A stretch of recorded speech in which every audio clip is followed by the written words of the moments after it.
thank you everyone for joining us this morning. This is an opportunity for us to demonstrate to you a virtual tour of our Connectathon testing environment.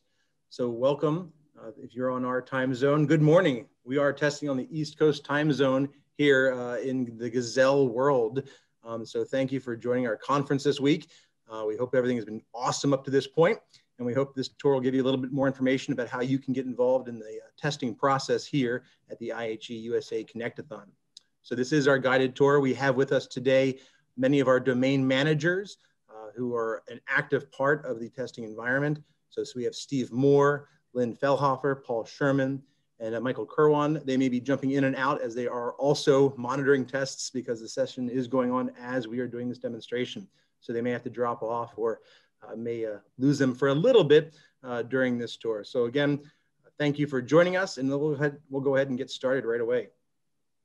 So what I first want to do is take a little bit of time to talk about what it looks like this year compared to years past. Certainly we are running a virtual testing environment, but ultimately speaking, when it comes down to the true testing nature of what we're doing, we are network-based systems communicating. And so whether we're doing that in a local room with a bunch of wires running across the floor or across the globe as we are with this testing event, the basis of what we're doing still remains the same. It's really the logistics behind how we accomplish those tests that we've had to a little bit alter this go around in this session. So we want to dive right into it and sort of show you the solutions we came up with to hold our virtual testing event. And I'd be lying if we didn't take a little bit from our European partners who ran a virtual Connectathon as well. So we definitely had some best practices to learn from. So hats off to them for getting us started for this session for us here at IHE USA. What we decided to do this year is look at an environment to hold the communication platform for how we would test during the Connectathon. Typically, vendors, staff, test evaluators that we call monitors are all on our testing floor together in a huge space where they can get up, walk over to your table, talk to you, ask you what's going on, collaborate, ask questions about the testing process, figure out any glitches, etc. Well, clearly we needed to mimic or recreate this type of environment, and we chose to do so using our Slack workspace. And so I'm actually going to share my screen and kind of bring up our Slack environment and show you a little bit about how we do what we do. As we get the tour going, I do want to remind you that there is in the top right corner of your screen, you'll see a little Q&A icon. You can go ahead and click that. It will open up a feed where you can type in any questions you may have for our presenters during the session. And then our moderators will approve and display those questions for us. So feel free to ask questions as they do come up.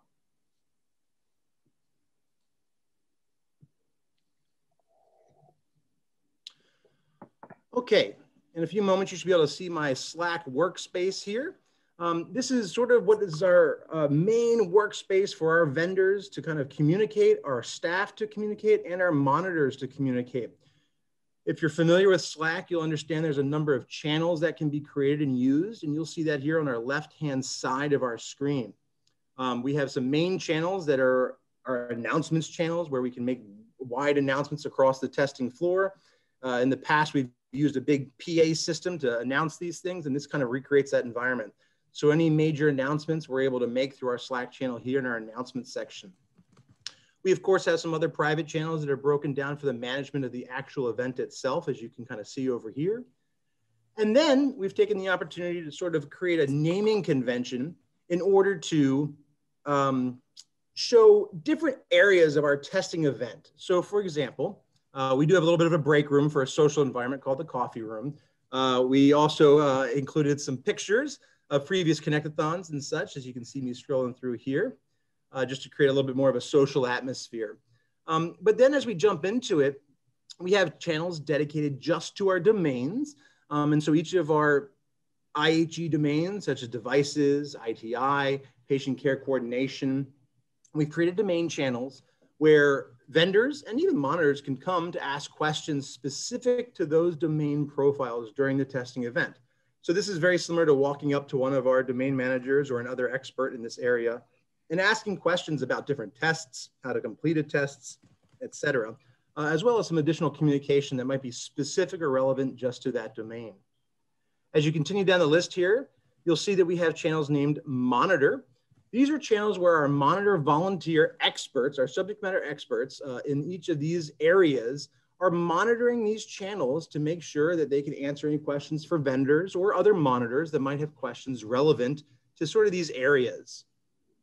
As we continue to scroll down, we have, especially for this year, our standards acceleration, so SA tracks. These are specialized tracks of testing that we host here at the Connectathon. These tracks allow us to do some advanced testing with other standards to help continue to promote the testing environment. And then as we get a little bit further down, we have all these system channels. And this is really the bulk of what the testing floor is. These system channels are all the systems that are registered inside of Gazelle. These are their actual systems names with a little bit of a moniker, SYS, in front of them. And these are our virtual tables. So this was the idea that if a person had a question for another vendor in that system, they would go into any of these channels and communicate with the vendors. And you can see in here all the different conversations that are going on depending on the vendors, just continuous questions back and forth about whatever's going on that day in the testing world. And so these channels are available for the nonstop communication of vendors that are testing with each other, for monitors to come in and ask about tests. So our monitors will virtually visit the system channel to get involved in a test that's being run. And we're gonna walk through sort of an iteration of that. As we continue to scroll down, you'll continue to see we have some more channels labeled tools. And this is a big part of the Connectathon testing event. Typically, we have these tools that are installed locally on our server here at the, on the Connectathon floor. And now these are all in the cloud. And so different tools enable the tests to sort of be able to run tests against virtual tools to see if they can conform to them. Different tools are ran for messaging, such as our Gazelle proxy. And if we have any issues or questions about these tools, these channels are dedicated to answer any of those specific questions. And so we have channels dedicated to all the tools. And then of course, at any point in time, you can direct message any of the people throughout the entire testing environment to have one-on-one conversations, share screens, start video calls. And so we'll talk a little bit about that in just a moment here. But this is how we've been able to recreate sort of the virtual testing floor environment for our vendors, our monitors, and our staff all to interact. And we've actually taken away from this that it's maybe a pretty good tool that when we are back together face to face and doing this for in a big room again, that even this software and being able to do these sort of real-time communications might be an awesome adjunct to what we currently do. So I think we've taken a little bit of a takeaway with this sort of system. Next, I want to jump into what our Gazelle test management actually looks like here. So let me get into Gazelle here one moment. And so Gazelle is our testing platform. I got to move my little video screen down here. Gazelle is our testing platform. Let me see if I can share this real quick.